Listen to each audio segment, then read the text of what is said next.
I was on the deep web after hearing all the craze about it. I had to go on Reddit to get the really interesting links. Most of the links just took you to pages that would list hundreds of other pages.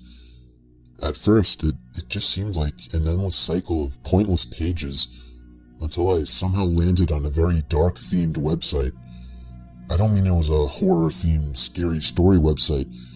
I mean the banner had the disgusting and disturbing picture of what looked like a girl no older than 12, blindfolded with slits in her mouth and bruises all over her face.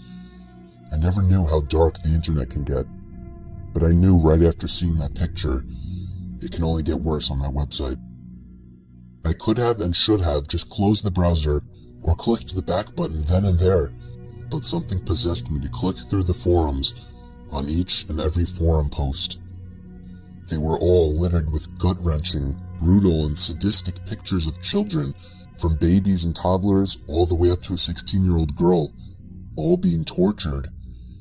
I don't even want to describe what I saw, but I want you to understand the true horrors that go on in the deep web and in this world. One post was titled, "Followed 10-year-old home successfully, knocked out and brought back." I dared click on it and saw pictures of an innocent 10-year-old boy who was originally on his way home from school, tied up to a chair attached to some kind of torture machine that looked as if it belonged in a Saw movie. I scrolled down and the pictures got worse. The device on his chair started to carve into his wrist. I couldn't even finish that post. I had to click back. I found another shocking post with a link to a video of a newborn child being dipped into a pot of boiling water. I could only watch about 10 seconds before closing the video. I would describe more, but I don't want to share any more of it for your own sake. However, the worst part that still kills me knowing this is that I used to be a camp counselor for about 4 years, and I had dealt with many hundreds of kids. A few years back, there was the very upsetting news that one of the kids attending the camp, one of the kids in my group, had gone missing. That was many years ago, and everyone since has just given her up for dead. That was confirmed when I clicked on one certain post. There was the dead body of an 8-year-old girl, almost completely mutilated, but face still recognizable. I instantly recognized the face as the girl who had gone missing so long ago. I literally threw up because of the horror I was feeling. I called the police and told them I need the cops right away. They showed up quickly and I showed them the screen, and then a picture of the missing child. They gave their own signs of disgust before giving me a lecture about how I went about reporting this wrong, that I shouldn't have called the cops or whatever. But they still took down the URL and thanked me for finding this. It took much longer than I hoped for the website to finally come down, but I have no idea if they ever caught the sick fuck that did that, or anybody that posted anything on this forum for that matter. I caught my brother browsing some weird website one night. It had pictures of guns and illegal drugs.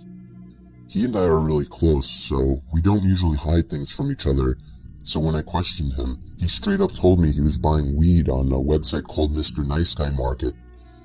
I told him that's illegal and that he would obviously get caught. Then he went on about telling me that he's safe and anonymous on the deep web. I assured him that that's complete nonsense, that everything is traceable, but he told me he's already used it at least 10 times and that I can't stop him.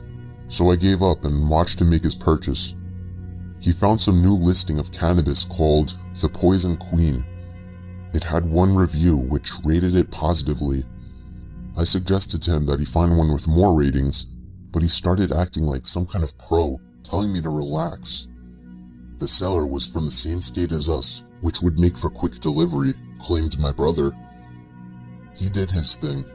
He used some kind of weird program to encrypt his message to the seller, which included his name, our address, and other info. I reminded him it was a mistake, but he told me everything is fine.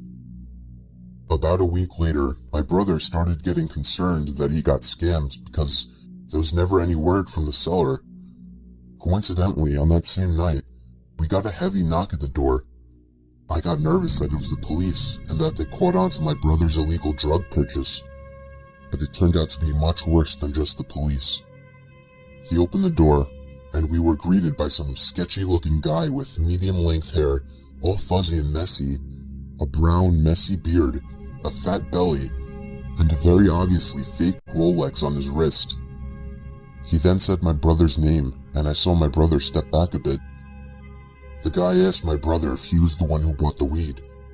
My brother didn't know how to answer. All I heard him mumble was, "I thought you would ship it." The guy then started motioning for us to come out to his van. I told my brother not to, but he went out anyway. I had to follow him to make sure nothing happened. I didn't feel right about the situation.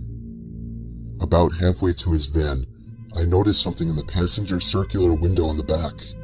There was somebody with a ski mask on, barely making themselves visible as they peered out to us. I saw the guy leading us to the van notice him, and begin to motion with his hand for the guy to get down. At that moment, I grabbed my little brother and dragged him all the way back in the house. I didn't realize until it was almost too late that the guy was chasing me. I was able to shut the door and lock it. They saw there were no cars in the driveway, so they must have assumed our parents weren't home. The guy started banging and kicking at the door. And by some stroke of luck, a larger man walking with his dog passed by and noticed what was going on. He questioned the guy at the door, which seemed to scare him off. We watched as the van drove down the road out of sight. I was so anxious to tell my dad, even if it meant ratting out my brother, that I ran to my dad's car when he got home to greet him. I then noticed the same van halfway down the block, parked by the entrance of the cul-de-sac down the road. Only for a moment though, before it drove off seconds after I noticed. I haven't actually seen it since, and it's been 3 whole months. I think this was a good lesson for my brother to stop messing around on the web. I was on tour trying to find some really deep websites. I was in a chat room where people normally shared links to deeper websites and weird pictures and videos, commonly illegal pornography. Some guy named Vintage XXX posted a link without describing what it was. I clicked on it and it took me to a black screen where a big video box eventually popped up with a play button. The video thumbnail was a dark room only lit by a TV screen. Out of curiosity, I clicked play and began to hear the sound of TV static in the background as lines of static slowly swam down the video screen. There was no seek bar in this video. Then I noticed something slowly begin to emerge from behind the wall. It was a figure dressed in all black with some kind of black mask on as well.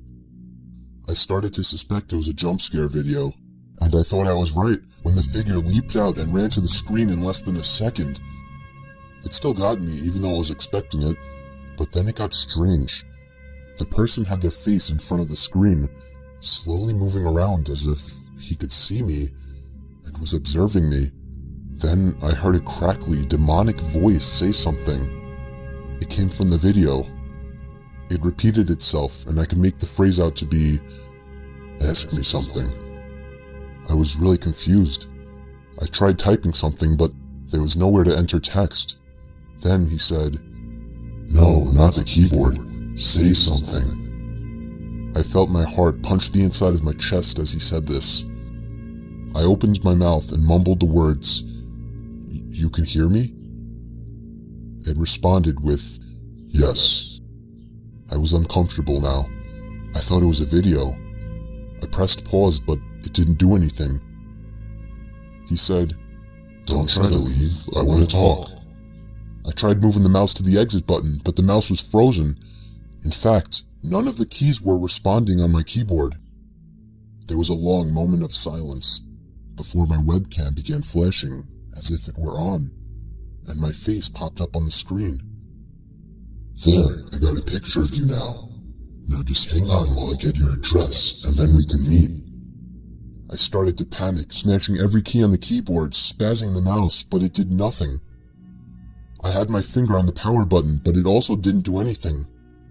The computer wouldn't turn off. The voice was saying crazy things like, "You're stuck here. I will find you. Don't even bother." I snatched the screwdriver sitting on my desk, unscrewed the 4 screws on the bottom of my laptop, and took out the battery. The computer finally turned off. I was gasping for air as if I just ran a marathon. My heart was pounding 5 times as fast as it should have. I have since left my laptop off after that, and have resorted to using my desktop as my main computer. I'm sure by now nothing will happen. He definitely didn't have enough time to get my address.